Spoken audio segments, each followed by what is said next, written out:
Everybody, and thank you so much for your patience. We are finally here with WatchHaus. It's been quite the week in the Overwatch community, and I know a lot of you in chat have been following it. So we're here to really discuss on a more serious note. We do like to bring some of the memes to our podcast, but tonight is going to be a little bit of a change in tone. So first of all, once again, thank you for your patience, but we always do have to start off by having us reset our watches. So Goofy, you've had quite the week. I've really enjoyed reading some of your stuff. Yeah, it's been a busy one. So yeah, I started off the week. It's hard to think that it was this time like last week. I was doing the Dia interview that came out in two parts. Yeah. That was great. Dia is a really good up and coming player, kind of working his way through the T2 T3 scene. So big fan of his. Then other than that, I did a interview with Sideshow that was pretty cool. I got to hear kind of his like life story, a lot of his background. Was really a fun interview. If you haven't read it, his answers to it are just hilarious. Like it's super entertaining. So I'd recommend that one. And then an interview that we're gonna kind of follow up on tonight with ioStux, the former head coach of XL2 Academy, currently looking for a team, by the way. And so an interview with him just about coaching in Overwatch, all that kind of stuff. So yeah, busy week for sure. Yeah, that's remarkable. And I know, Thebel, you've been extremely busy as well. And you had a particularly interesting piece that I really enjoyed reading as well, regarding all that's been going on in Boston, which we will be talking about later tonight. Are you implying that not all of my pieces are super interesting and Well, worth reading? I mean, it was my favorite. Rude. That's some BM right there, straight out the gate from you, Katrina. I thought we were taking this in a more serious direction today.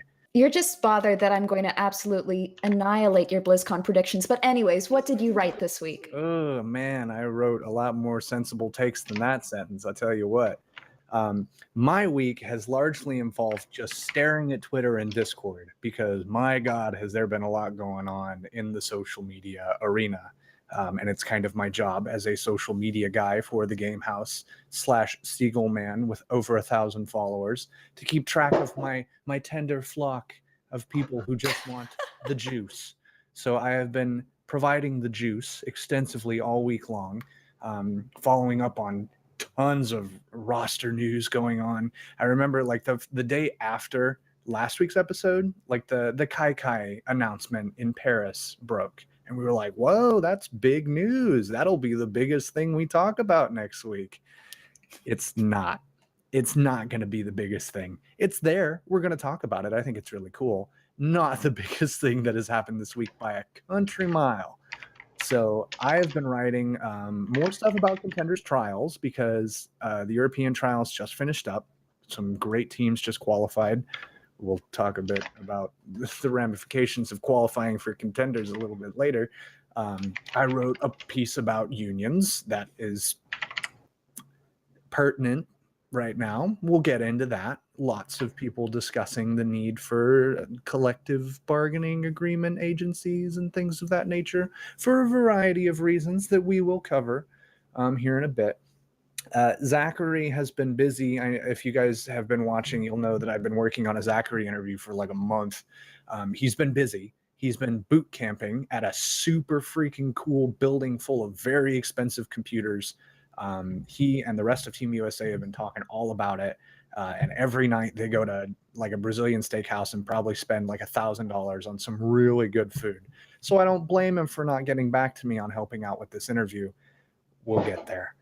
Technically, it's my bad anyways because OBS just fried the recording of the interview. Don't know what happened. It was great. It was an amazing interview. And when you guys finally get it, you'll see that because it was awesome.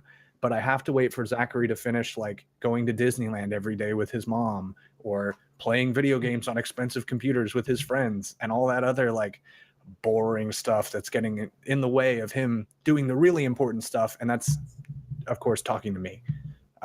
So when he finishes up all that nonsense that's totally worthless and not enriching to his life in any way, he'll finally realize, man, I really need to get back to Thibble. He is a busy professional and I should not keep him waiting. Although he has kept me updated. He's been perfectly cool about it. So hang tight. Zachary interview coming.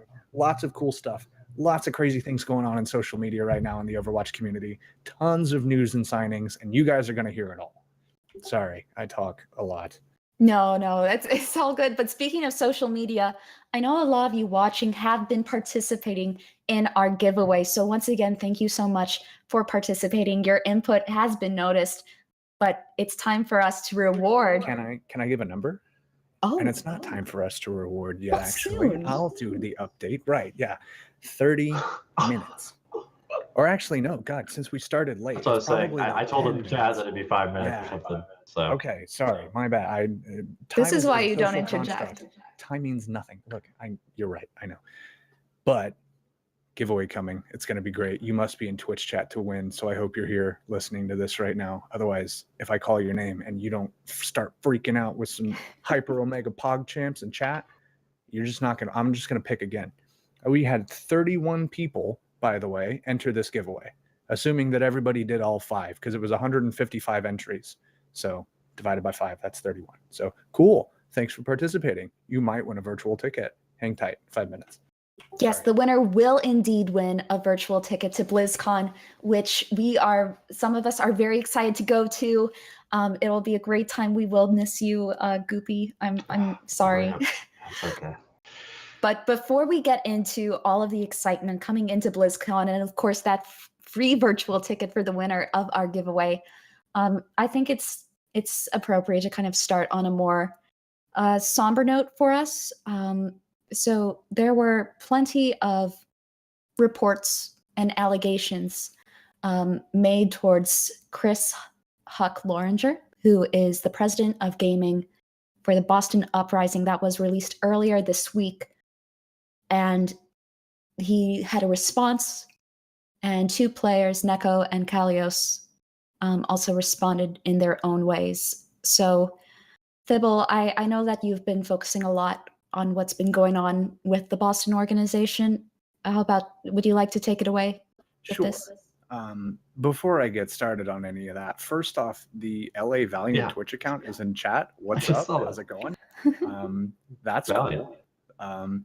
Second off, before we get into coverage of the Boston situation as a whole, I want to slap a big old asterisk on that, because all we've got are allegations. We've got people saying one thing, people saying another, people denying, people confirming, lots of different takes. We the 3 of us are not necessarily here to add anything more to that. We're not super involved. We're not super knowledgeable.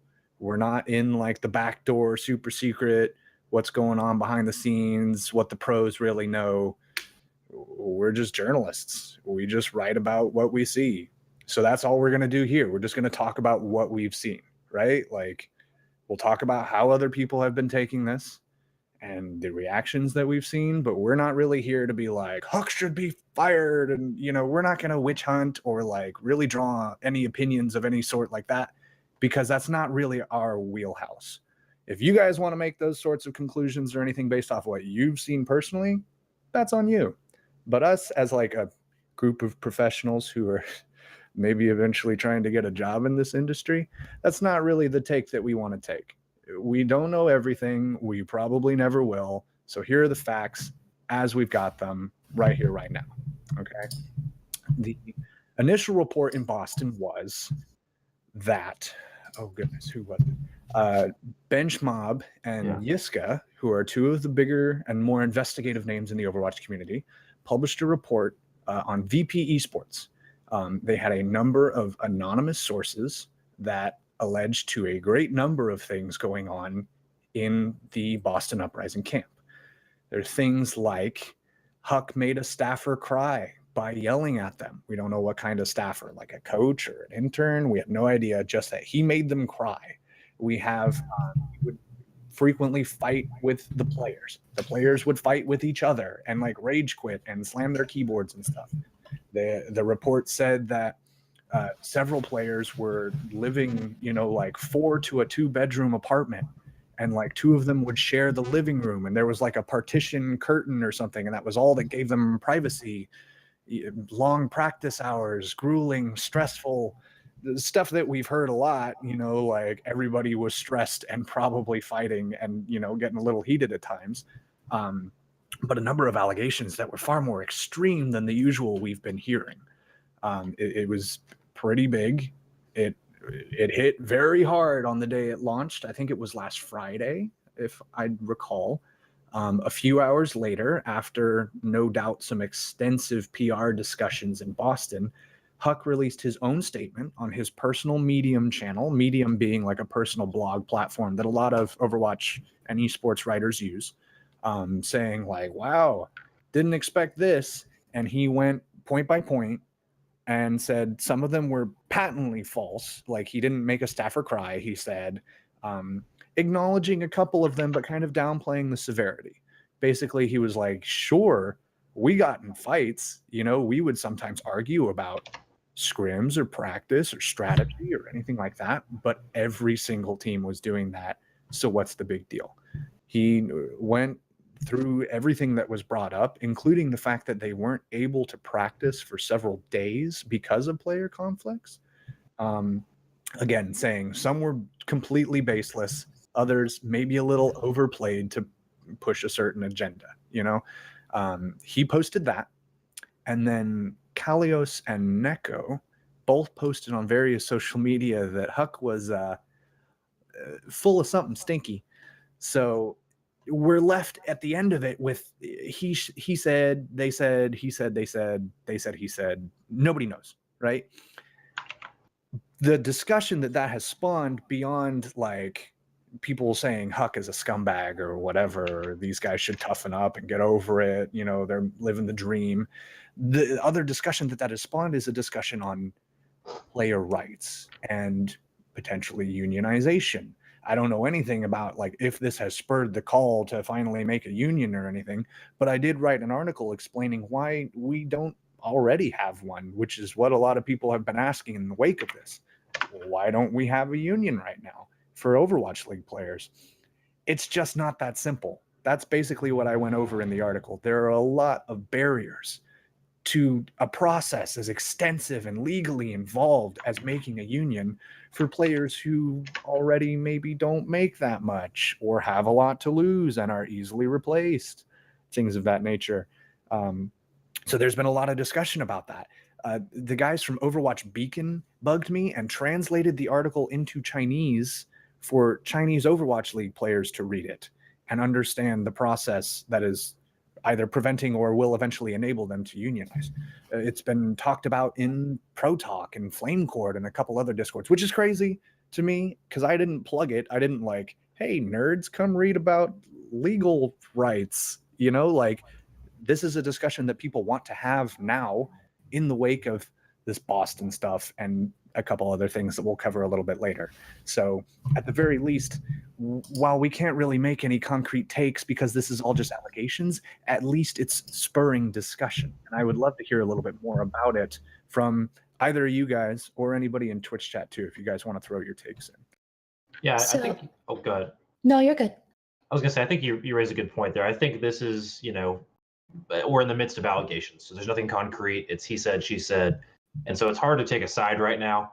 But what we're getting from this is that this, you're right, this does raise the conversation of player rights, treatment of players from higher ups in the organization, and just kind of the future of the league. So this is going to show the value of, you know, if your players are treated well, and if you're paying them well and doing these things, in theory, there's no reason for them to then come back at you and accuse you of these things or make, you know, dirty statements about you, whatever it may be.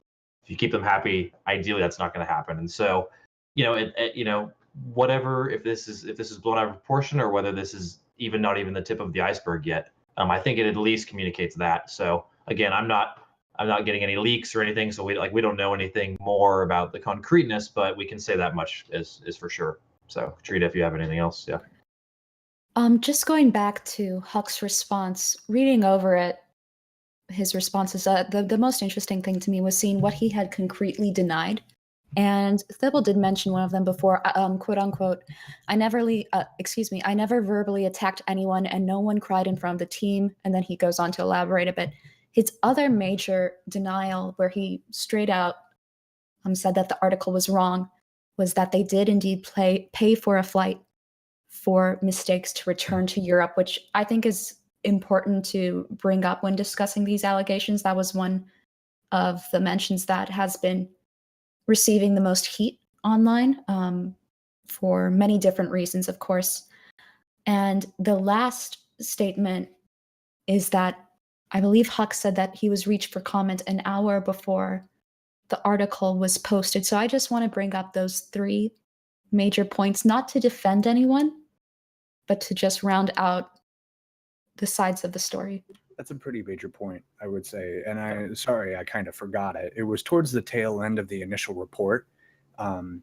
Mistakes, the DPS player who replaced somebody that we're not supposed to talk about, he replaced him, went on to do very, very well for the team, and supposedly was told, yes, we're renewing, because all these players are on a 1+1 contract, right? Which means you sign for a year and the team has an option to add another year to it or let you go, right? So they were saying, Boston, they were saying, we are going to add you for that second year, allegedly, and then proceeded to not do that. Huck said in his report that they had said they were on the fence about it and then chose not to. Some slightly different, but a very important distinction.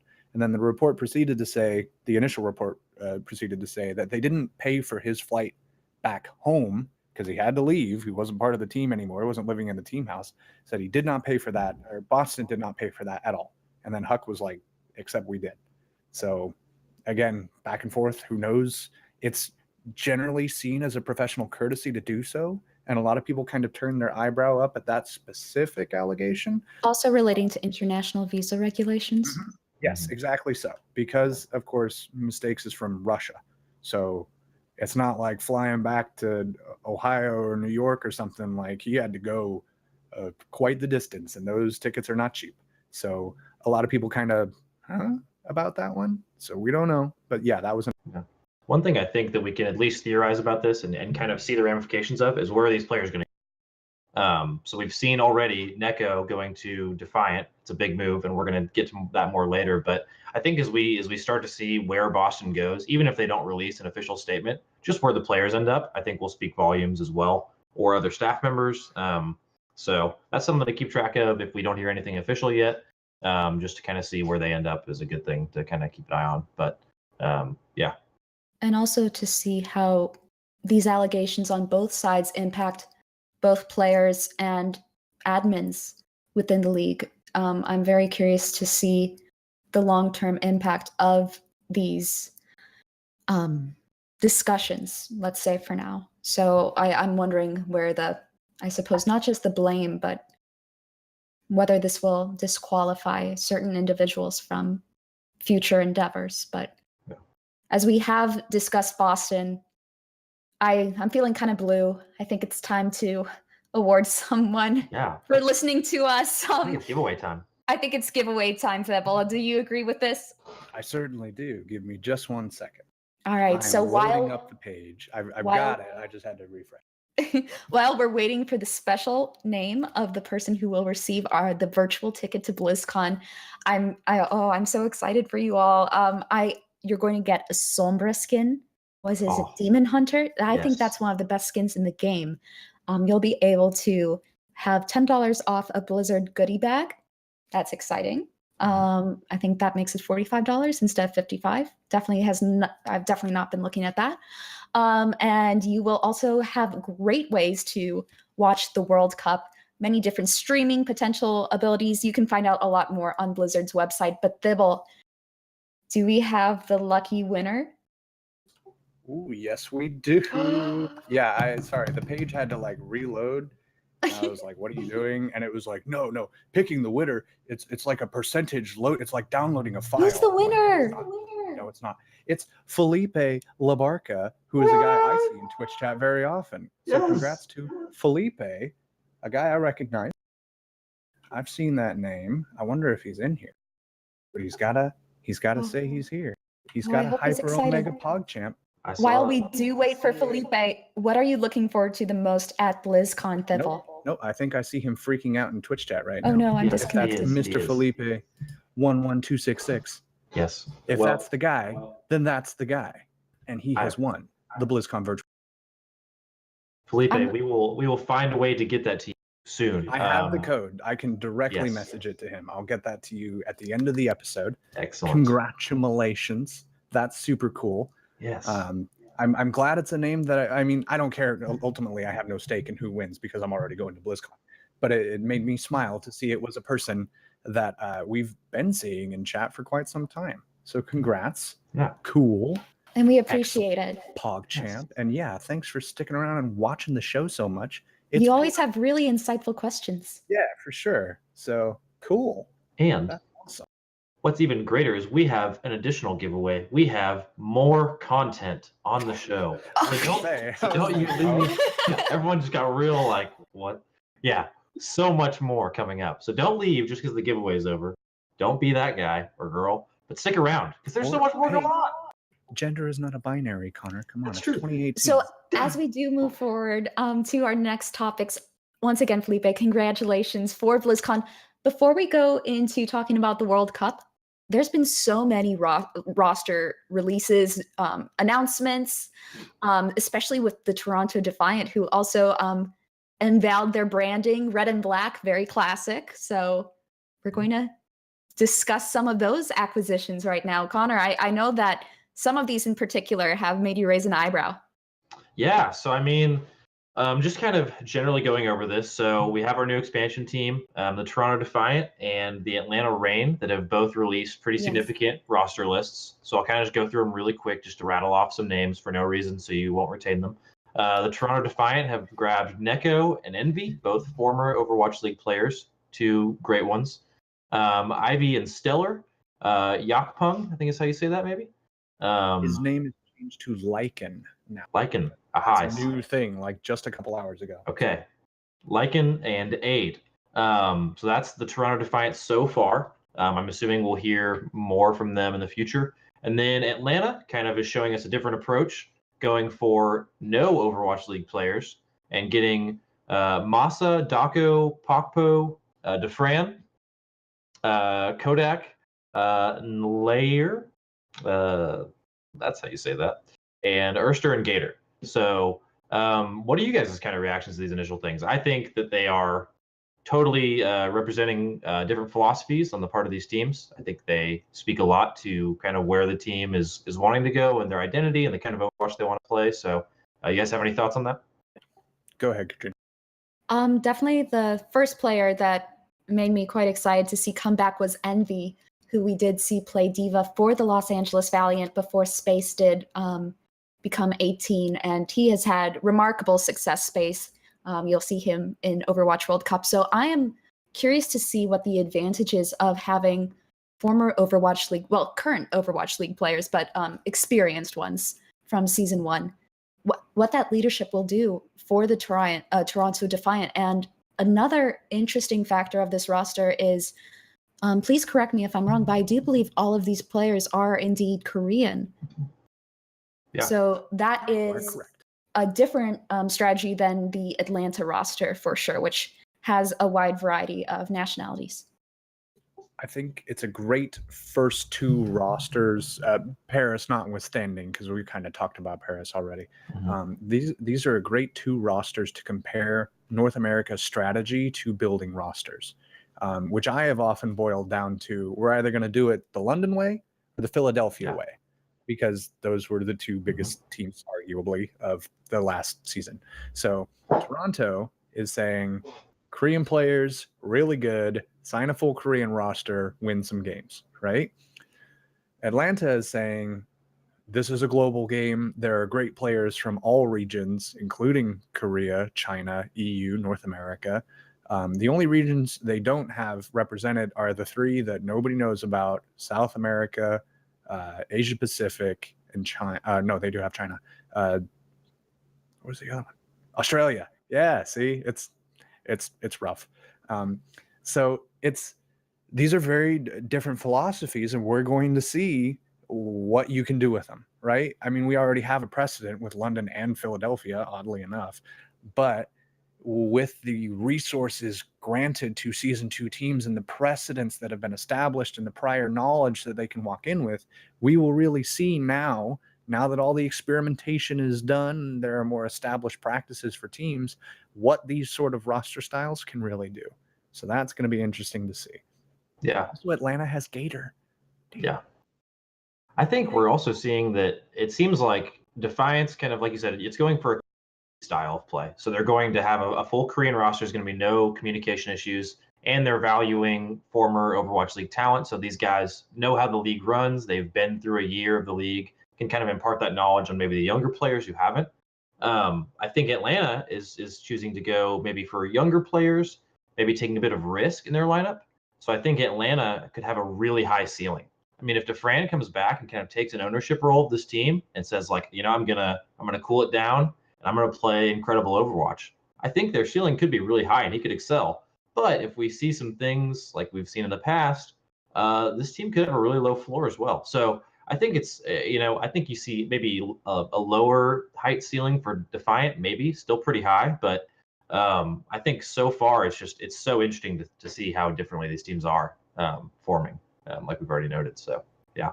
And although Defiant does indeed have an all-Korean roster, and you were talking about communication, there may not be a language barrier with these players. However, when you do look at the Seoul Dynasty, for example, there was such a shift in communication when Gambler was added to the roster. He's such a well-known shot caller. It hasn't always had the most success with his teams and through communicating to the rest of his former teams and Seoul Dynasty. So just because a roster does all speak the same language does not mean that they are incapable of falling into those pitfalls when there are major personalities potentially entering this team. And with Atlanta, yes, as you did mention, there are some personalities that will be joining this roster. Marketing-wise, it's probably going to be absolutely brilliant. I mean, can you imagine the jerseys being sold? Mm-hmm. They're going to big sell time. a lot of jerseys. Two things, if I may. Mhm. Atlanta, one of the first pickups they made before they started talking about rosters or anything, they hired their head coach, Sefi, former San Francisco Shock / Selfless, etc. Good track record, nice guy. The second, I believe, second or third maybe, was their translator. And he's a really good translator too. So they knew we are going to go for a mixed language roster, and we are going to make sure that there is no BS about language barriers or anything like that we're going to have to deal with. These guys are no doubt already taking lessons in probably like 4 different languages, or at least 3. We'll say English, Chinese, and Korean, which are probably the big ones. Although I know there's like a Finnish player. What is Masa? He played for Giganti, but I don't know which nationality he was. But I'm sure he speaks English, so whatever. Sorry, that doesn't matter. Yeah. Big 3. English, Chinese, and Korean, right? They'll know how to make call-outs in probably all of them, definitely at least just English. And they've got a lot of time to learn because we don't get started until February. So language barriers will be hopefully, much less of an issue coming into season 2 because these guys know the infrastructure that you need for your staff to make sure that doesn't happen. And they've got the time to make sure everything goes fairly smoothly. So let's go. Plus, DeFran's going to be a great leader. He's just going to like, okay, I'm going to press Q. All right, let's go, dudes. Champ. Oh, play the game. Sub to me. And he'll be like, wait, we're on stage. You're not even streaming. He'll be like, oh, sorry. So, yeah, it'll be great. DeFran is Danish, right? Is that right? I think You have to is. root for them. I have a question for you guys. Huge. Okay, so we all watched the Atlanta roster reveal, right? And then at the end, where it's like, haha, you guys, you remember what I said about Overwatch League? His picture, that can't be what he looks like right now. Yeah. Right? That can't, is that his real current face? Like his most up-to-date headshot? He looks very young. Very young. Hey, don't judge people with baby faces, okay? I got asked how my middle school graduation was like 2 weeks ago. Right. He could just have a baby face. Sure. I can't look at that face, he looks like my 10-year-old brother. Bless him, right? I can't imagine that face making the voice that we all know coming from DeFran. Like you see XQC, and then you hear XQC, and you go, that sounds like him. But if you see, if that's DeFran's real current up-to-date face, and I hear that voice come out of that face, I'm going to lose it. I'm going to lose it, dude. Yeah. It's going to be interesting. Yeah. Let's But go, dude. yeah, the fact that he is Danish, that's a huge conflict for me because I've got my Danish guys, I'm big fans of. I mean, like I nearly idolize these players to an unhealthy extent, and I don't know what I'm going to do with the Fran. Like I really, do I'm. This is just I don't know what to We're do. gonna have to wait and see. I know. I just have Kellex in the Overwatch League at this point. Just Kellex. And Kellex. he's gonna be, who knows where he's gonna be. That was one of my first regular season interviews. I talked to Really? Kellex because cool. I thought that main supports would have like a lot of insight on how teams are run, which is why most of my statistically most of my interviews are with Mercy mains, which is weird. Huh. Think about it. I've interviewed Harry Hook, I've interviewed Bonnie, I've interviewed the person I was literally just talking about, Kellex, whose name I forgot. Sorry. Like that's just something I noticed. Yeah. Yeah. And Gator, I'm excited to see as that main take such an important role on the team. He's very fun to watch, very aggressive, I found, and had excellent backup with Goats when he was playing against Phase 2 in losers finals of Open Division. Yeah, so the only disconnect with Gator was sometimes that aggression was taken advantage of in that game. Specifically, I believe it was, oh gosh, I think it was Li Shang Tower. I'm getting in my head, but anyways, I want to see how Gator will mesh with this new team. That is the player I'm going to watch for Atlanta. So a thing to keep in mind with Gator, and some context for anybody who might not be as knowledgeable, Gator is often referred to as the godfather of Goats comp. So if you have ever had to deal with or watch Goats comp, you have him and the rest of his team. It wasn't like just him, but largely have Gator to thank for it, because he realized if everybody pockets the tanks and does a ton of healing and we just slam our faces into their faces, we could probably win some fights. And that became the meta-defining composition in this game for the past several months. So he's got the brain. He's got the execution. It's going to be a matter of if he has the support from his team. And Dako is a very good diva player in a meta. All metas have required very good diva players. So looking good on that front, at least. Like, that's going to be pretty cool. And Volamel just posted an article about Erster, who is their only Chinese player. And he's saying, what did he say? He's going to be the next Carpe. Yeah, wow. High praise. Yeah, very high praise. Erster has impressed from what I've seen. I mean, limited footage, just because I haven't been watching Chinese contenders that much. Sorry, Vowels. But like, he could be like a Jonak style, like breakout, never heard of this guy sort of star. Yeah. And if anyone would know, and I would trust Ballmill on Chinese. If I go to Vowels first, but if he doesn't have the juice for me, I go to Ballmill. So would you say Vowels number one? I would say Vowels number one. I would say that pretty confidently. PogChamp. And there's been so many big brain moves coming up in Overwatch League, some that people have been debating quite a bit. Paris has added a new coach, Kai, who two new coaches, in fact, my bad. But Kai especially has caused quite a stir online, given his past history as head coach of the Dallas Fuel and an assistant coach for Houston Outlaws. He's had a wide array of successes and some disappointments more recently that have been harped on online. So I'm curious to see how Paris's coach Damon will utilize Kai throughout this roster. Yeah, I think it'll be interesting to watch. I mean, I think that Kai gets a bad rap for what happened in Overwatch League Season 1, but it's kind of like when you show up to a dumpster fire and you have like a fire extinguisher and you can't quite put all of it out, but you do your best. And that's what I think Kai kind of did. I'm sorry, Brandon, but Dallas still hurts.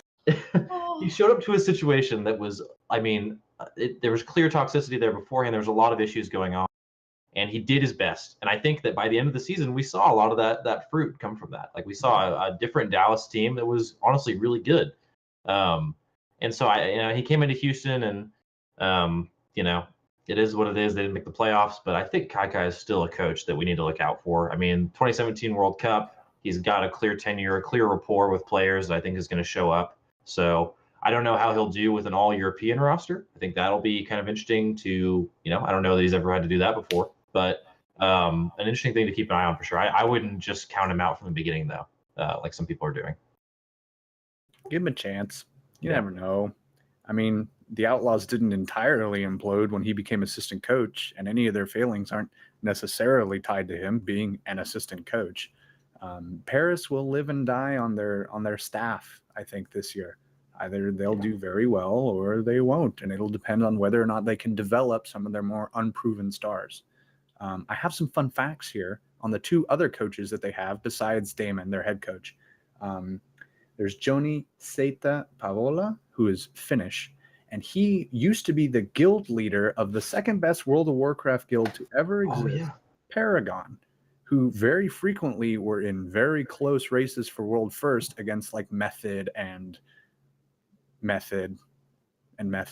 was just Method.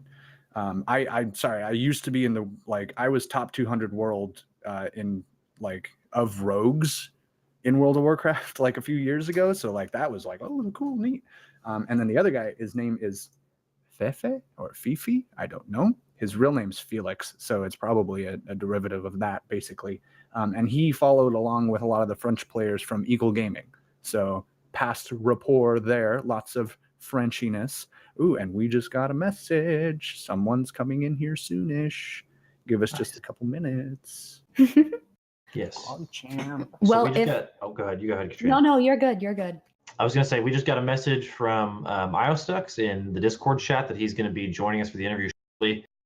We have a few more roster things that we'll get to later, but we want to get him in here as soon as we can. So basically, just for some background here, ioStux is former, I think I'm saying his name right. I don't know if you say the X as harshly as I'm saying it. But anyway, he's the former head coach. Led them to an incredible season last season in Contenders. Kind of a tough loss against Fusion University at the end, but he's clearly done immense work with that team. And before that, he's got a lot of experience with just privately coaching. He coached like platinum players and kind of individuals before getting into this coaching scene, and then has kind of just moved his way up from there. Has a really quick, excuse us while we get this set up, by the way.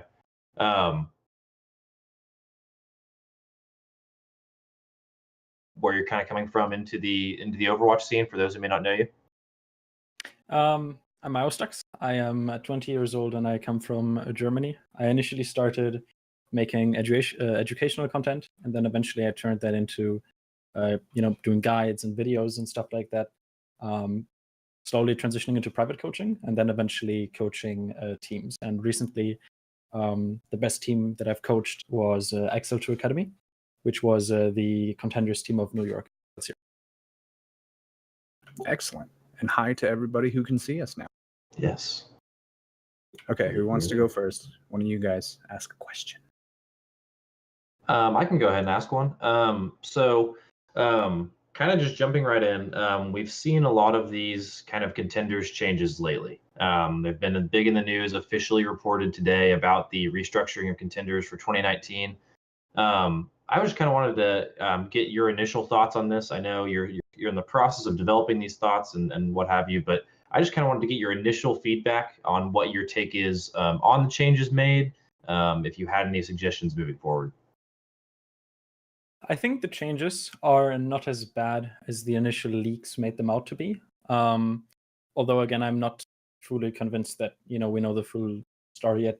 Potentially they're hesitating with, kind of rolling out all of the changes. And it is still very early. I mean, the third season of this year's Contenders hasn't even started yet.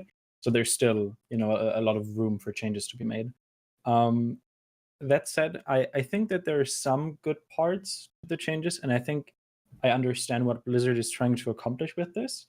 I'm just a little sad because the feeling that I get is that this initial idea of having a clearly defined path to pro, as they called it, is, they're kind of starting to give up on that, and they're trying to focus more on incentivizing Overwatch League franchises into investing into Contenders and bringing up academy teams, rather than focusing on, attracting endemic orgs into the scene and letting talent and the entire scene develop a little bit more naturally. Yeah, I think it's absolutely right. What do you think the implications of this are on collegiate Overwatch? I think this is something that I think is going to end up playing into this. What do you kind of think is going to happen on the collegiate scene based on this? I genuinely believe that anyone that has the opportunity to go into collegiate Overwatch right now should 100% do that. I cannot recommend staying in contenders if you do have a collegiate offer for any reason besides, passion and wanting to make it into the Overwatch League. So I think it's in the long term going to be wiser. Obviously, having that education is going to be really good. You're still able to play competitively, and the reality is that most collegiate teams are vastly inferior to the teams that participate in contenders and contenders trials. So all of the players that are now, that have been in trials and that have been in the lower ends of contenders as unsigned entities, they are going to have I think an easy time transitioning into collegiate, since the competition there is a lot less stiff, mainly because, if you're in collegiate, you're doing more than just playing the game. You have to focus on your studies as well, which I think kind of factors into the lower level of skill in the collegiate. And Okay. building off of that, in a quote that you gave .esports earlier, you said that it seems like contenders is being rebuilt, which could be good in the long run, but it is destructive for all the longtime players in the scene. Could you elaborate a little bit on why you think that's the case?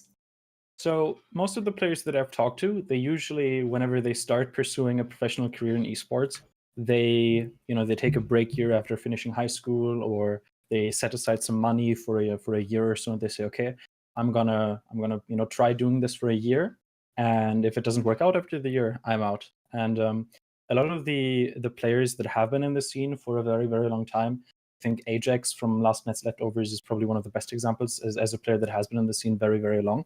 um, Eventually it becomes financially irresponsible and, quite frankly, unfeasible to continue pursuing the path to pro if it doesn't bring any financial security with it. And the longer someone has been in the scene, the more difficult it becomes to justify spending any more time into the scene. Because I remember that a year ago, everyone has been thinking about, it's worth it to keep going. It's gonna get better, and they're gonna walk the path to pro and make this sustainable.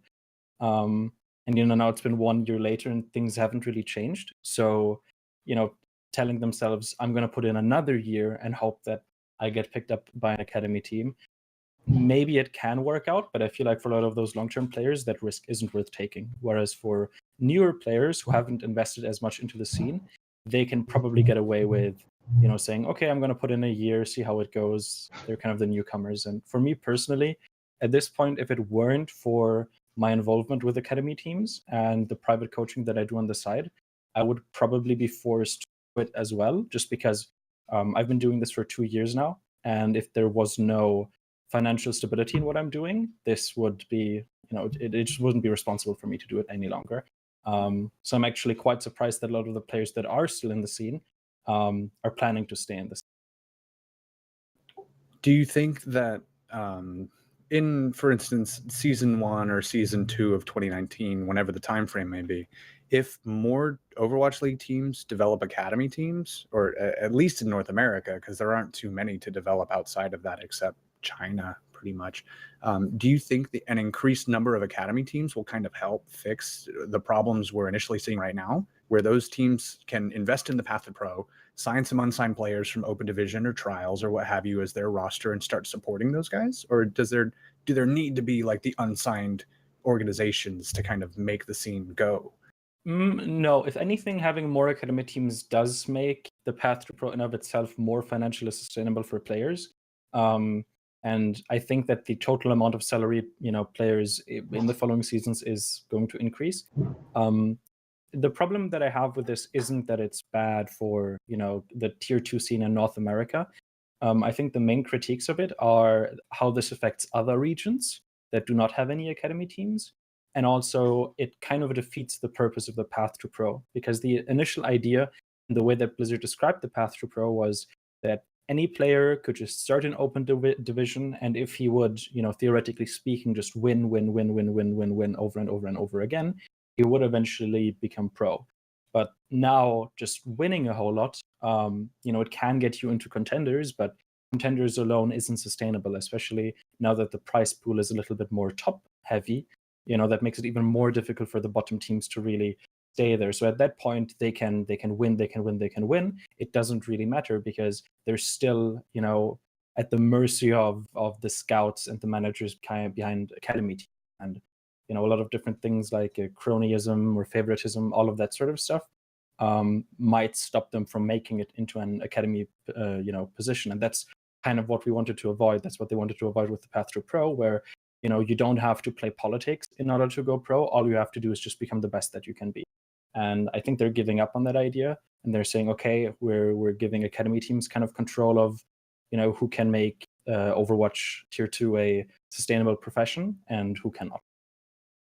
Was it you who coined the term Overwatch League Light? I know that's Yeah. been thrown around a little bit. Yeah. No, that's kind of what I've been getting from it as well, that they're trying to establish like a miniature version, which at the top is maybe sustainable, but like you said, for teams floating around a bit below that who are maybe on the edge, it gets a little more difficult. Sorry, go ahead, anybody else. So as the head coach for an academy team, what is the greatest advantage that academy teams have over, say, a contenders team that's gone through contenders trials and like your last night leftovers, for example? What are the biggest differences and benefits academy teams gain? I think one of the biggest differences is actually one that a lot of academy teams aren't actively abusing, and that's the connection that they have with their Overwatch League equivalent. So XL2 was a team that was very active with the New York Excelsior, and practicing with New York Excelsior had two advantages. For one, the competition was much steeper, and the more challenging the practice is, the more you get out of it usually. And also it allowed us to practice more consistently. Sometimes other teams might struggle with finding scrims. We could always just book with our own team. And lastly, we didn't have to worry about sharing strats with too many teams. We can always treat these scrim blocks with our OWL equivalent as kind of testing grounds without really disclosing that information to other teams. Other than that, the obvious things are having a team house, having a salary, and not just from a financial standpoint. All of these things also help mentally a lot. The path to pro and the tier 2 scene can be very, very straining, because if someone doesn't know whether they're going to be able to pay their rent this month, that's going to affect them a lot, and that's going to directly impact their performance. Whereas players on academy teams, they usually don't have to worry about those things. They don't have to worry about getting a second job or have to worry about whether they're going to have to give all of this up. They can just focus on pure practice, and that kind of gives them an edge mentally over unsigned players. Interesting. So I have just one kind of baseline question about Overwatch, because we talked about this a little bit in our kind of want to expand on it for those in the chat that may not be super familiar with Overwatch coaching. Kind of walk us through. So as head coach of XL2 Academy, what is kind of your main role as head coach? This is a really pretty basic question, but is at that level, is it spent VOD reviewing? What percentage of the time? Is it spent imparting previous strategies that you're already aware of? Just kind of walk us through what that process is like being a head coach. To clarify, I wasn't technically the head coach for XL2. Me and Kita were officially co-coaching. Okay. There's a long, kind of annoying story behind it that I don't want to get into. But anyways, I guess the main job of the head coach is to be the person that has the last say and to be the person that makes the final decisions. So that can stretch from choosing what compositions you want to run on each map and kind of bringing up arguments as to why that is, explaining how certain compositions are supposed to be played. If players are arguing about play styles, you can just tell them, okay, your arguments are fine, but I think this is better for the team overall. And I think it is just a pure leadership role in the end. The coach, it doesn't, or the head coach position, contrary to popular belief, isn't actually, the main position that comes up with all of the, super, super secret strategies and that makes all of the big brain moves. What a head coach is all about, from my experience, is being that leadership figure to the team and knowing how to properly manage and offload certain tasks to the rest of the supports. So yeah, he's kind of the I'm trying to be the connecting piece between all of the players and all of the other staff. Makes sense. Got it. If you don't mind, I've got a question about you talked about the hidden advantage, I guess, or the one that isn't really acknowledged of academy teams being able to scrim with their Overwatch League franchise, their resident Overwatch League franchise, and to prevent like more VODs and strategies getting out into the common access of other teams and stuff. That was brought up a lot in something that I've been covering, which of course is Contenders Trials. Most of North America was not broadcast at all with that justification in mind, that they didn't want to leak strategies before they really had to. Do you think that, obviously, is that like a valid move? Do you think that maybe they should have tried to broadcast that in the interest of the tier 3 scene? Or like, was it way better for them to just like keep it all under wraps? This is potentially going to come off as a little arrogant and maybe elitist, but the majority of teams in trials do not have any sort of structure or strategies or even the ability to really get a lot of value out of leaked VODs. It's kind of like, okay, we know what you're going to run, but they won't be able to use that information in order to make, actually make sound decisions that are going to increase their win rate. So I think the idea of, I don't want to stream it because I think that other teams are going to get an advantage because of it in Contenders Trials is a little overrated in my eyes. And to be honest, even at an academy level, I don't think that, a VOD getting leaked once or twice is really going to, affect the outcome of most matches that much. Most teams should be able to just adapt on the fly. And if a team cannot do that, then I don't think they should really be, considered for the higher tiers of contenders in the first place. I think that's a very fundamental skill that they just need to have. And again, I know that this is probably going to sound like very condescending on most of the trials teams, but trials really, I think one of the, if we look at Open Division, for example, Shoes Money Crew was a team that hasn't scrimmed at all. They didn't really have any strategies. They just did what they wanted. And even they managed to make it into Contenders Trials in the end. And that kind of shows that strategy is less of a factor in trials than it is in higher levels of competition.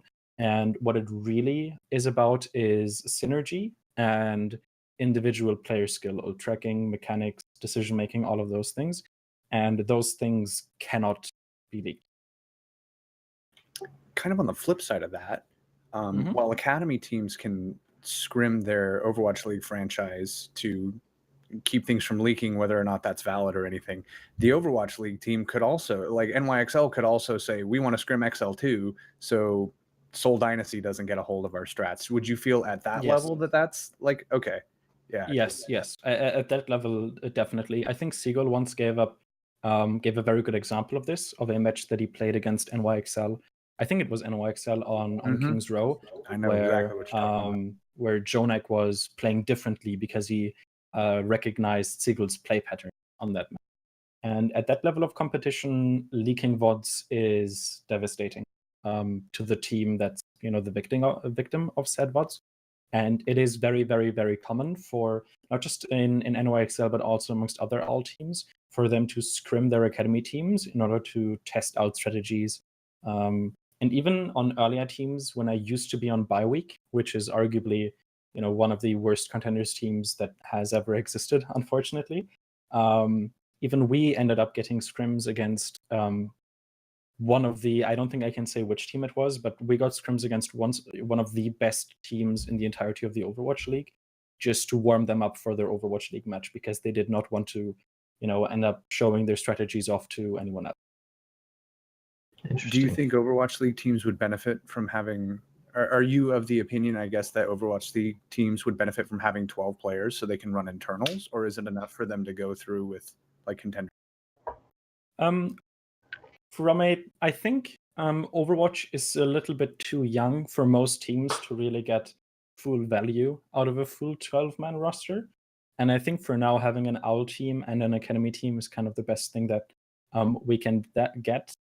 That said, in the future, when the overall level of play and strategy increases, I do think having a full 12-man roster is going to be worth it, not just because you have another 6-man roster in your team that you can scrim internally, but also because in the end, players that specialize are going to be favored over players that are kind of of all trades masters of none.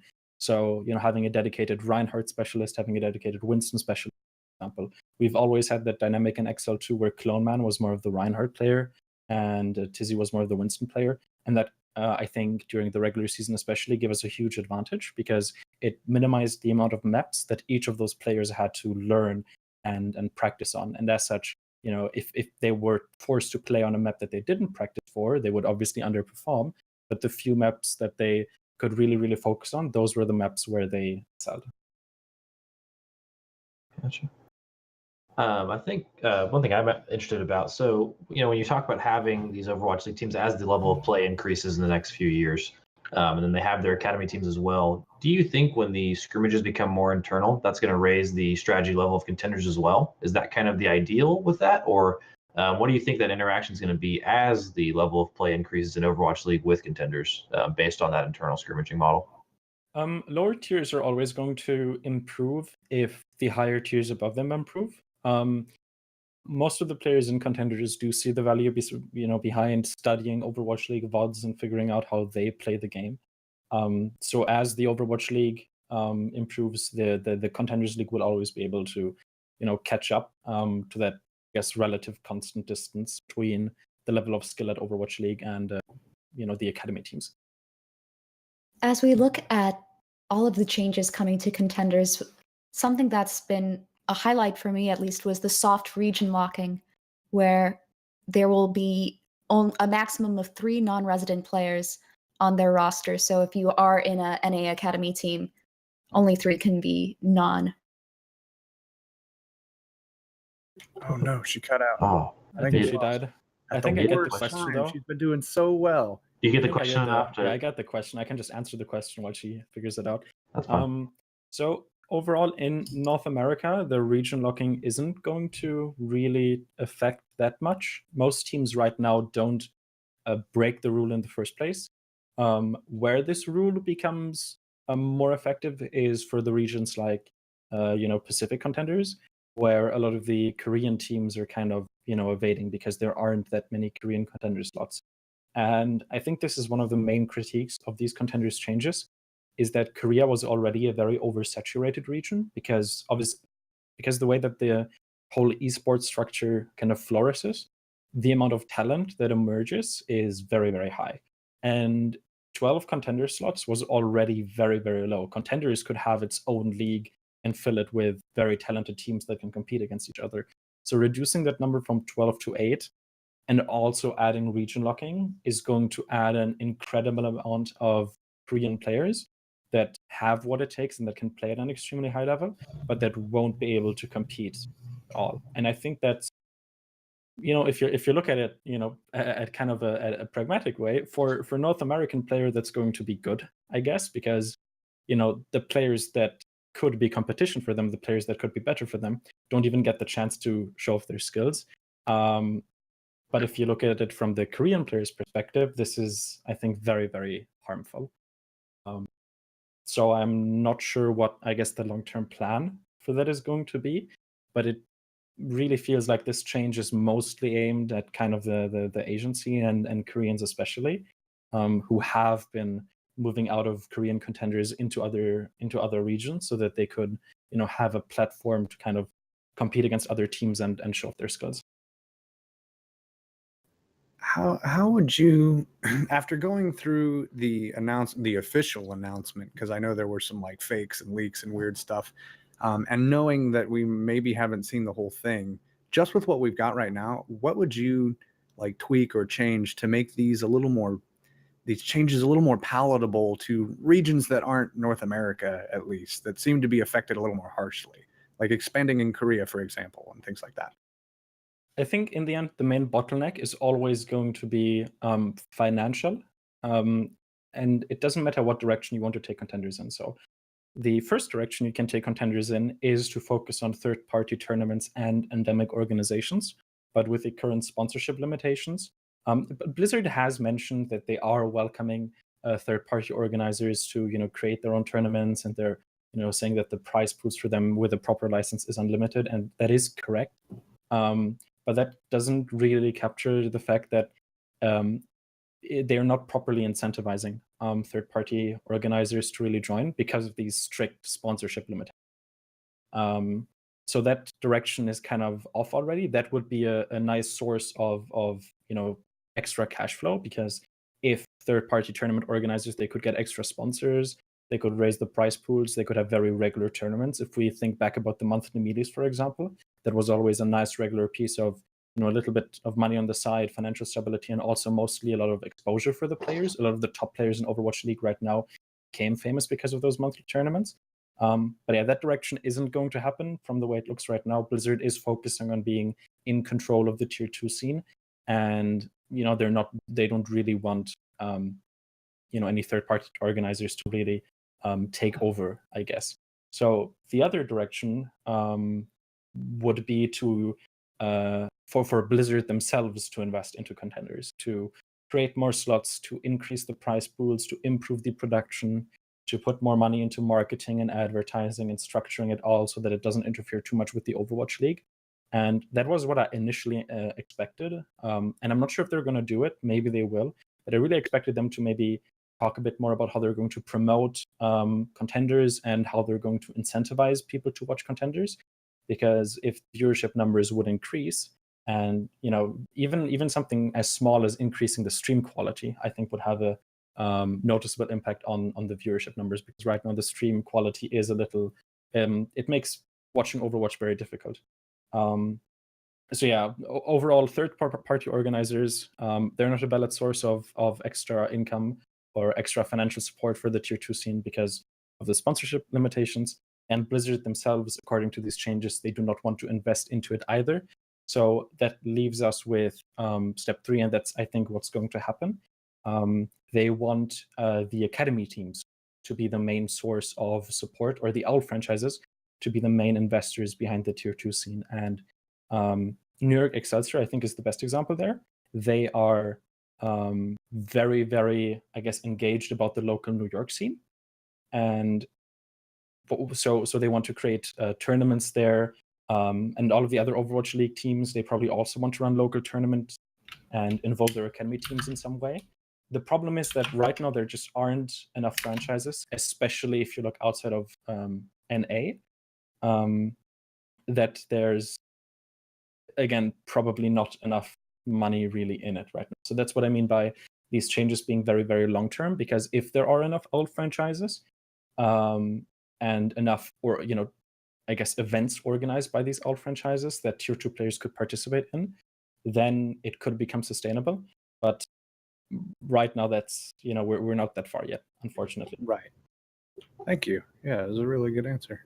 So as we do move forward, as we look to the more immediate future of contenders, I'm kind of curious what your immediate future is starting to look like as we do go closer and closer to the next season. Do you have any goals or opportunities or anything you would like to share coming up?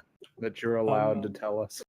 Yeah, of course. Yeah. I am going to try my best to, moving forward, take that head coach position. So as I mentioned earlier, I wasn't the official head coach of XL2 because of some internal things. So I guess that's what I can tell you. I am actively looking for, an official head coach position and being, taking charge of a team, at a level as high as I can go, pretty much. But that said, a lot of other coaches that have been head coaches, they're, and as expected, they're going to have an easier time getting coaching opportunities, because if you look at it from a resume perspective, being able to say that you head coached the last season of Contenders, that kind of qualifies you a little bit more than saying that you co-coached the last season of Contenders. And it's also a little bit more difficult, I guess, for people to see how much of that success was actually, I guess, my part, and how much part of that success was from my co-coach. Whereas, with a head coach, okay, if the team did well, he's the guy that made the final decisions. He's the one that, I guess we can rely on. Yeah, that's all I can really give you right now. I'm gonna try my best to get a head coaching position. Yeah, totally good. I kind of wanted to ask about the future. We're talking about the future right now. The future of players that you've been around. Talking about Nene and Flower right now. These questions are kind of popping up in the chat, both for XL2 and New York XL. How do their futures look different with these two players, possibly moving around? What do you think these players kind of add, having some exposure to them yourself? I think people. I wouldn't say that people are sleeping on Nene, but I do think that Nene is.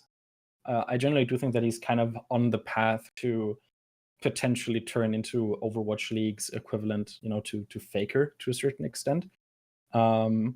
Where I don't know every single player in the Overwatch League, but I think that his level of dedication is unrivaled by most of the players that I do know.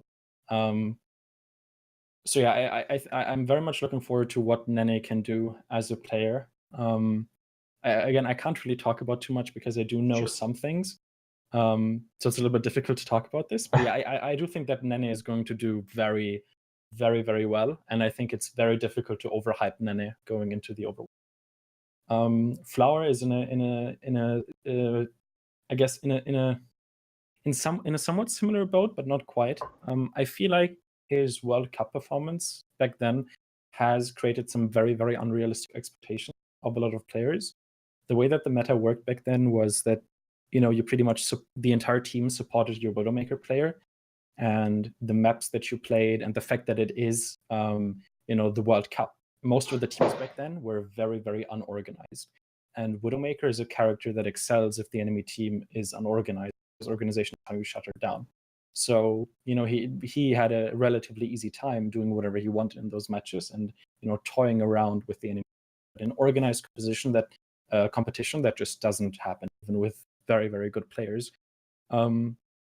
That said, he is an incredibly talented player, and his performance on XL2 does not really reflect what he is capable of, for a multitude of reasons.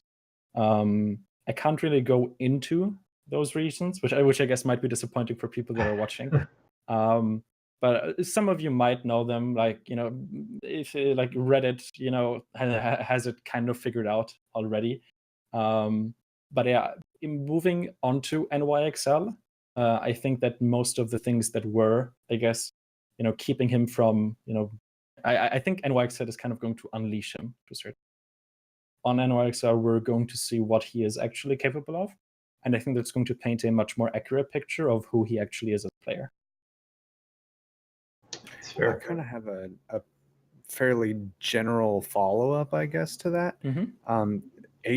Eight new teams, bunch of roster shuffles, lots of players being signed from contenders, creating sort of a vacuum that is already being filled by new contenders, trials players, and everything like that.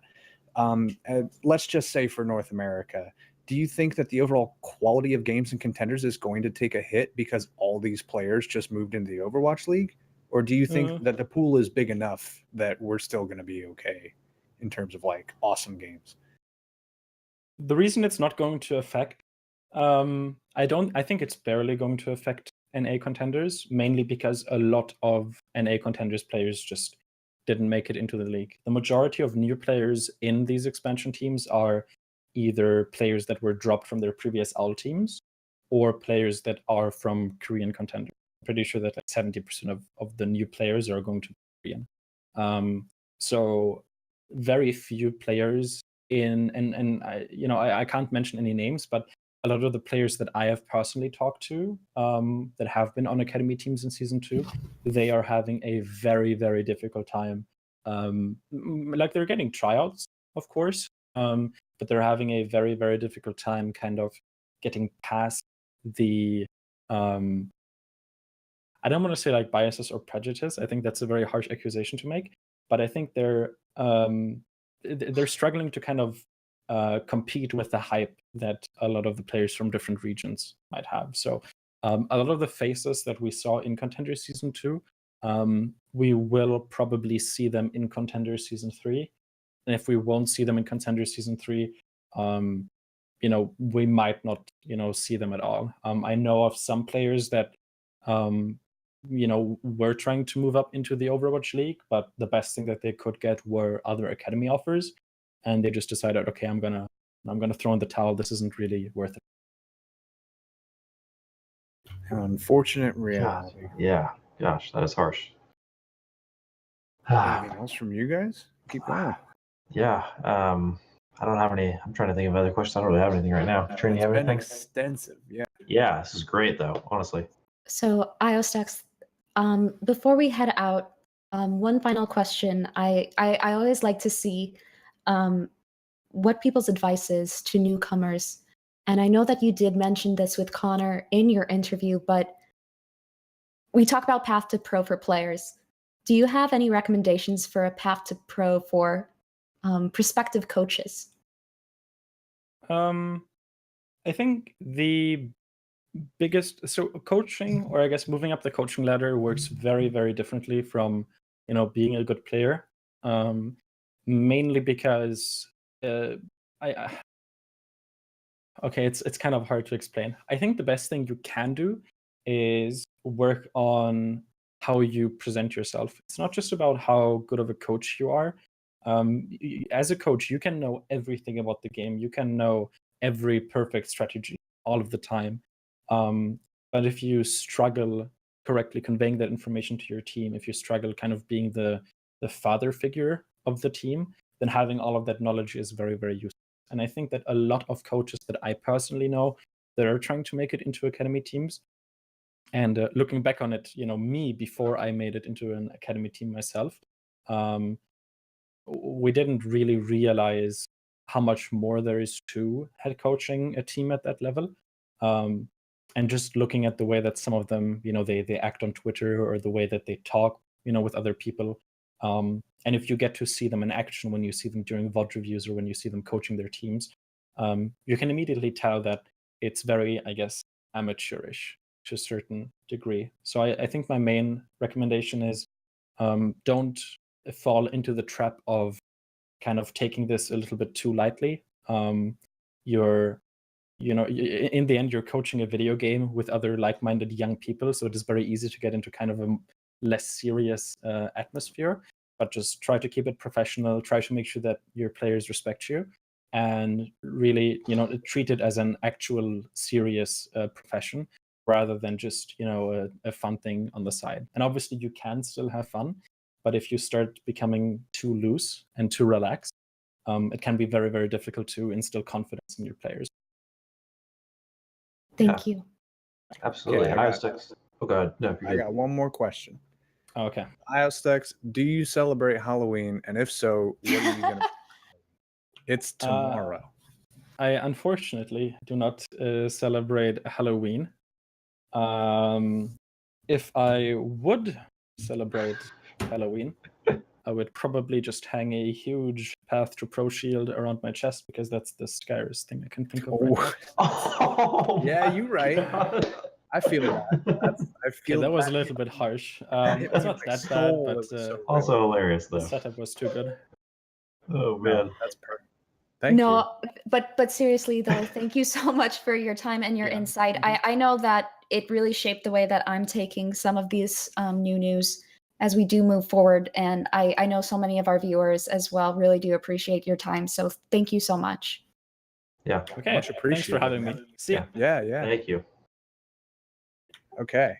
Oh, that probably messed up the video a little bit. Let's see All what right. Hey, happens. I That's think- all right. So while we wait for everyone to see us, I think it actually is working though. Anyways, We're good. I'd like to really quickly go back to talking about Flower, who we do know was on the NYXL Academy team, and now will be moving over to NYXL officially. Now that was really interesting, hearing what ioStux had to say Yeah. regarding his World Cup performance, and that actually made quite a bit of sense to me as I do look back. We have seen similar storylines with some American players who may have been overhyped given their World Cup performance. So I'm definitely curious now to look forward to Flower's play.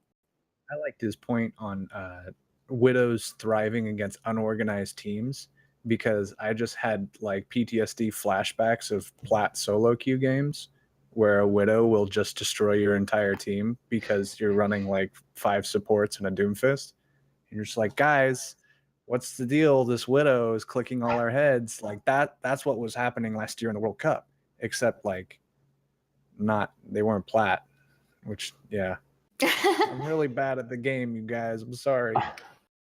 I think he brought up a really good point though, because I think we're going to see Flower kind of unleash this next season. I think we're going to see his real potential in this current climate. But it's also a huge shuffle in the NYXL DPS core right now. I mean, think of it. They have Libero, Pine, Sabiobi, Flower now, and then probably Nene is like a two-way player, maybe, or a permanent, like a league player, maybe. Where do they go with that? I mean, what do you guys think? Like, they can't keep 5 DPS players, right? Like, they got to trade someone. Pine, like, what are you guys thinking? That's difficult. It's interesting because Flower is not only a hit scan player, he also has excellent projectile skills. He's so well-rounded, and he's got youth on his side. He seems like a very solid investment for NYXL. Sabiolbi is a leader. He's a brand. So is Pine. I mean, Big Boss Pine brings in so much money for NYXL as well as wins. It's just a matter of I think they have to decide who they would keep, because I don't think they'll keep all 4.5, 4, 5 or whatever players, right?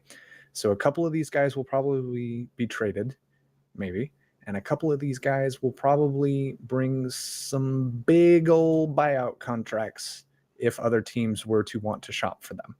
Yeah. I don't see Sabiolbi getting any less than like $500,000 if another team is really going to try and go for him, right?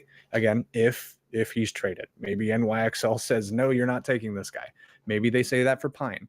You know, they probably keep Libero too, because Libero's like a god and meta-proof and can always do anything he wants. Like, you know, they have to decide who will give us the most longevity, who will give us the most money overall at the end of the day, who can we afford to lose, and who do we really have to keep. Right now it's looking like Flower, at least. They just signed the guy.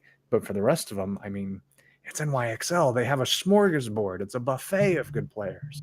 I think I'm going to go out on a limb. So South Korean World Cup team has recently changed rosters, or at least adapted rosters going into World Cup finals, which we'll talk about a little bit later. But Sabiolbi, who was being subbed in predominantly in the South Korean group stage, is now not on the 7-man roster going forward to BlizzCon. And right now, he is a phenomenal, well-rounded player. We all know that. We are not denying that. He's got a great Widow. He's predominantly known for his Tracer. And although an excellent Tracer can still circumnavigate all of the stuns and the bashes and the sleeps, if I had to predict, I would say SBB, he would probably be the one. Yeah. Bringing in the most money for a trade.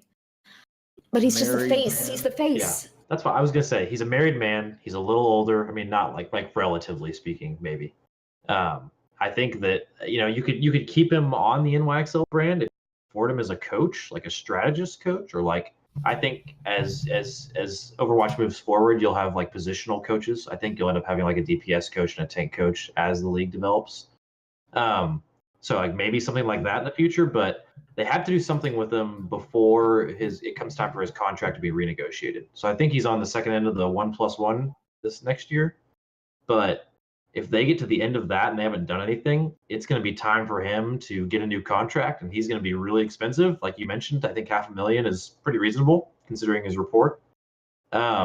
So you either trade him or you change his position before then if he's even open to that. You'd have to pay him a ton of money, I would think, but it's hard to say.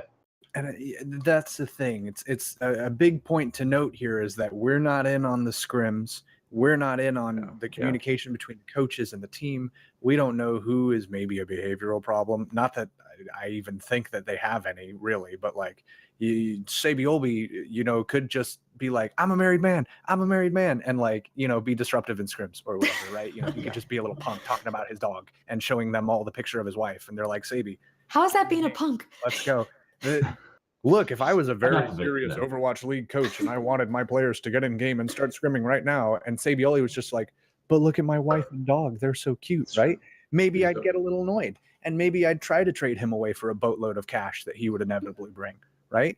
Or, maybe, his Brigitte is great and he's flexible. By no means is he like a Tracer one trick or anything. Yeah. Oh, But yeah, never. Yeah. He's on a team with Flower, who's been playing everything. Libero, the original guy who plays everything. Pine, like I said, NYXL has choices. Any of these guys, just depending on their individual performance lately, could be on the chopping block or could be irreplaceable, and we have no idea. So we're just gonna really just have to wait. But it's gonna be an interesting thing to watch because NYXL is they kind of got the OG San Francisco Shock problem where they're just like, I can't hold all these DPS. Oh God, they're everywhere. Cutie, no. So we'll see. And if Nene is what ioStux says he is, and he's this like next level talent, like that's going to this incredibly high ceiling, like you can't let go of that, right? Overwatch. It's extremely high praise. So, like, how do you get rid of that guy on your team? You have to keep Nene if that's what's really happening. He's inside the organization and is saying that, or was. So, that's pretty, pretty bold statement. So, yeah, I gotta trust the married man in this meta. So, I think Connor definitely has a point going forward. I think NYXL just adapts and develops a 5 DPS 1 support meta. Yeah, that's all their DPS players. You put mono on Lucio, of course. Duh. But you sit Jonak? Within 6 DPS. Yeah, whatever. Forget it. Well, if Nene's a two-way, maybe he's busy that week and they slot in Jonak on Tracer. There we go. Yeah, fair. It happens. That I think is definitely the way to go. 5 DPS, mono on Lucio, great Lucio, fantastic stuff. Yeah. So you heard it here first, folks. That's 5 DPS meta is coming. People want the juice. It's already came to all my quick play games. It's right. They're just gonna adapt from ladder. Like Jonak's probably grinding away at ladder right now, although it's the off season in competitive, and he's probably just like Torbjorn, PogChamp, Zenyatta, Resident Sleeper. Let's go. And then they're just gonna own again. They're just gonna win. So you heard it here first, guys. Real quick. You guys' predictions. Yeah. If Pine gets traded, where does he go? Who picks up the big boss? Who's taking the risk on the big boss? Who needs one? I'm saying the Los Angeles Valiant. That's my pick for big boss. That's honestly a possibility. Although Bunny was doing very well in like the 1 week they played him, because I interviewed him that week and he was doing very well. I think here's a bold take for you. I think if Effect has more issues this season, like if he hasn't like chillaxed, although I think he has, the organization is certainly less chaotic now than it was. So if even with all of those things, Effect starts struggling again, Dallas picks up Pine mid-season. Imagine that. That would be wild. Pine with closer, with OG and Mickey. Fun team to watch. So, I think it would be more likely that he would go to an expansion team. Most likely, maybe even Washington, D.C., where his former head coach is, former teammates Janice. I think that's a logical pick. Yeah. However, hopefully we don't see that. Honestly, I would much prefer like we keep the old guard together or whatever. And I left out the expansion teams, Katrina, because we don't even know most of them yet. I was just using what I've got.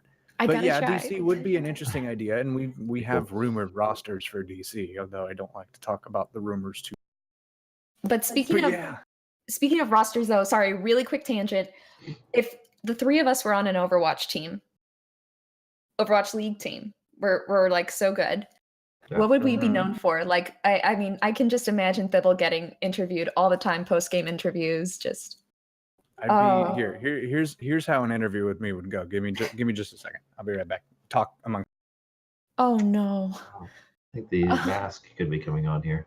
Oh no. That's Connor. what I would think. Yeah, I don't know.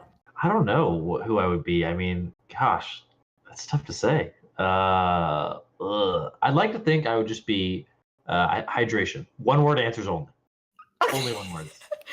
But that is it's clear. Finger guns only. No audio.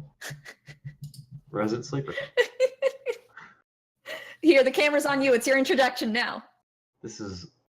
If someone could clip this in chat, that would be excellent.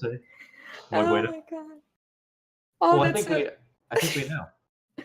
This What's is that? just things are going off the rails right now. This is late night stream on the WatchHaus. This is what Oh you my get. gosh. This is what you get when you turn the clocks back. This is late night WatchHaus. Speaking Guys, of, did you see that guy? He like freaking he stole my shirt. Oh, that's terrifying. as Vowels has succinctly put it, I would be Mr. Ha, I'm so funny. I promise, please pay attention to me. That would absolutely, that's already me. That is who I am right now. You were seeing that in real time. Thank you, Vowels, for Vowels the coming at me prophet. like that with a knife. Ooh. Yeah, I'd be the funny guy, I suppose, but probably not real. I don't know. I switched to, by the way, you know how we're all main tanks, right? Yeah. I swapped to main support now. I play Lucio and Moira, and I'm pretty good at it too. Wow. Because I was feeding really hard as Reinhardt, and my team got really sick of it. And they were like, hey, what if we put you on a role where if you feed, it's not as big of a deal? Oh, Like, Just go sure, Moira. fine. And Yeah, then Moira. right, yeah, and Yeah, Moira's Moira. got like get out of jail free cards every 6 seconds. So yeah, there's your update Nice. on my current competitive stand. Good, man. God, I just feel like I'd be the silent one on the team who's just sitting there, just watching. Just know the you. silent one. You'd be the first person to let some swears slip on air. You'd be Oh, like Prophet. Oh, you'd be Cool Matt. Yeah. Cool Matt and comms. That's the reason we can't listen to Outlaws because every time he's going after someone, the F word. I do not swear that much. As we will Just see. wait, Twitch chat, until our Junkenstein's Let's Play is released this week. Yes. Holy cow. You are lying, Katrina. We'll have a frag video Anyways. just for her cursing. There's some news. There's still more news that we haven't covered, That's guys. true. We've been running for like an hour and a half, and there's still news that we haven't got to. Mostly because we're fooling around and like having awesome interviews and making great content, but largely also just because we're knuckleheads. Let me Speak for yourself. let me throw these because I'm a knucklehead. Let me throw these at you real quick. Yes. We got Violet to the San Francisco Shock, former O2 Ardeon DPS, and I'll get to that team here in a second. That's a whole nother thing. You got Flower confirmed to XL2. You got Decay and Roar, former Call of Duty Panthera, to the Gladiators, which is awesome. Those guys are amazing. I like that they were listed as the Lion and the Claws. Oh, so that good. was super cool. Great marketing by Gladiators. Great marketing from the Hats Gladiators, off. as always. You Incredible. got Color Hex, the first New Zealander player All right. to Boston, alongside Axiom, who comes up from a main tank role in Toronto Esports. Congratulations, that's cool. Oh, that's it. Actually, that's it. Because after that, I was going to talk about the South Korean changes, but we've already done that. So yeah, more roster news still. That's like an afternote after all the other crazy stuff that's been going on this week. Same. That's how big this week has been. Like, It's whoa. amazing. It's like living in America with political news. You wake up one No, day, no. and it's like the world's the tape, exploded, cut the and it bob. happens all over again. So, guys, anyways, Mute this guy. Take him out. we're going to Thibble and I are actually going to be going to BlizzCon. We only have sadly 10 minutes left of the show, but we can let you know that lots of chaos is going to be happening in the next coming week. It's going to be the best weekend ever, except that Goopy will not be with us. And Rip. I don't know what is going to keep Thibble and I from tearing each other's like throats out, but Oh, I'm we'll gonna see. I will be dead by the end of this weekend, and you will have killed me. Well, he's honest. But I am so excited for that World Cup final. As some of you who have watched this before know, we tend to disagree a little bit. Who do you guys think are going to win the World Cup again, and who's going to be in the finals? They'll maybe to suit up for this, but I know that on the left side of the bracket, it's the blue and white flag, the Finns. They're going to be representing the left half of the bracket, and on the right side of the bracket, You know it good and well, ladies and gentlemen. The good old U.S. of A. USA. Gonna win the championship. You heard it here first. No, I'm so sorry. So, yeah, That's not our right. prediction. Official WatchHaus prediction. Agreed upon by everyone on the WatchHaus team. That's not true. Okay, let's be real. Here comes my bracket. Upper left. Canada versus France. France wins. China versus Finland. China wins. USA versus UK. US wins. South Korea versus Australia. South Korea. China versus France. China. No. USA no. versus South Korea. South Korea. Boo. Boo. South Korea versus China. South Korea is gonna win, guys. South Korea and China? What? No. What? Finland, USA. Come on. I am an American citizen with Finnish heritage, and even I think that South Korea and China will make it to the finals.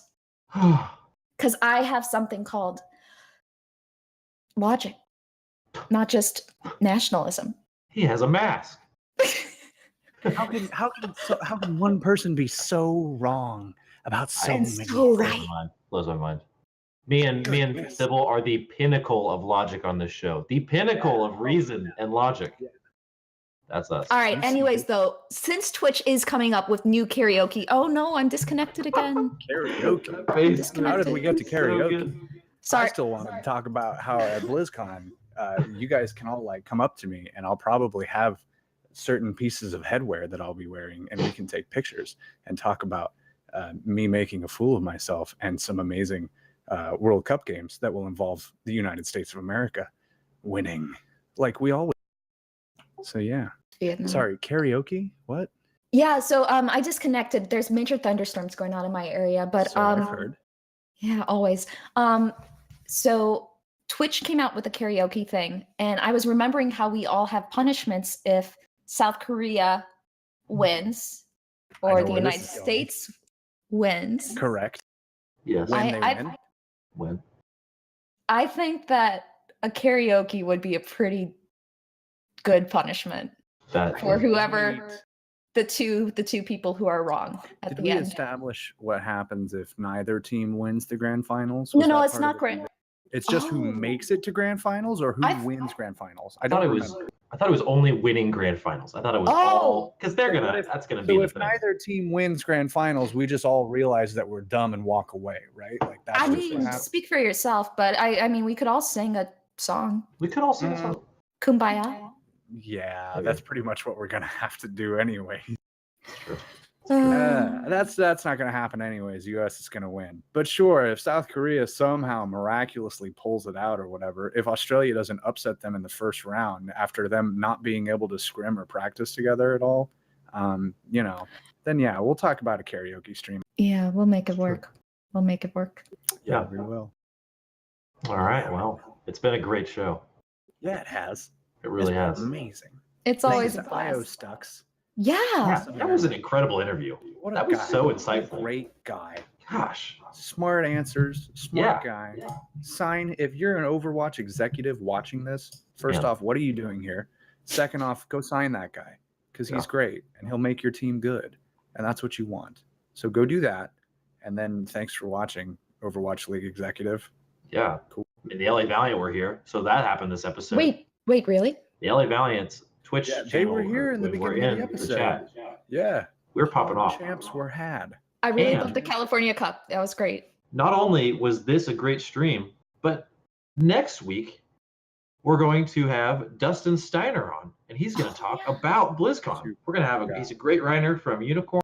It's going to be a great show too. We've got so many great interviews here at the Watch He's House. been doing You better tune in. journalism for like 8 years. Yeah. Which is an eternity for esports journalists. So he is going to have some awesome insight, and we're going to. If you thought we had a lot to talk about this week, holy cow!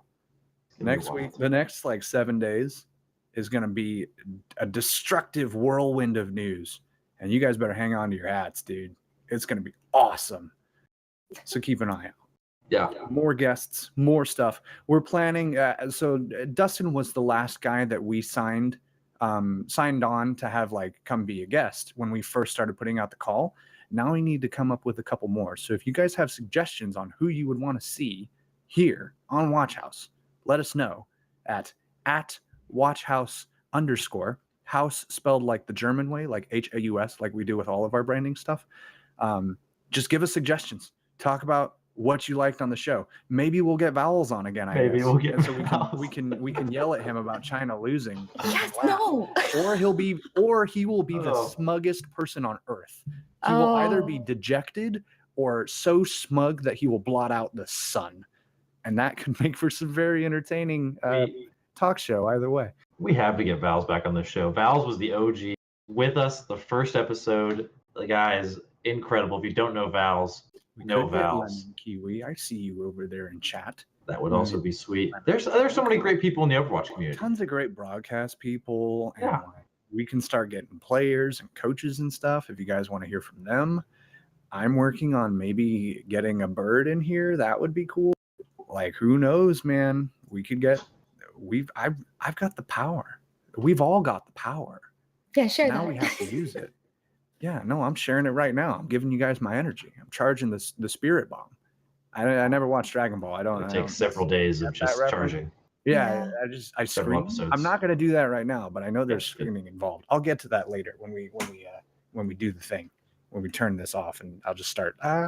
We should play quick play after this. Oh no.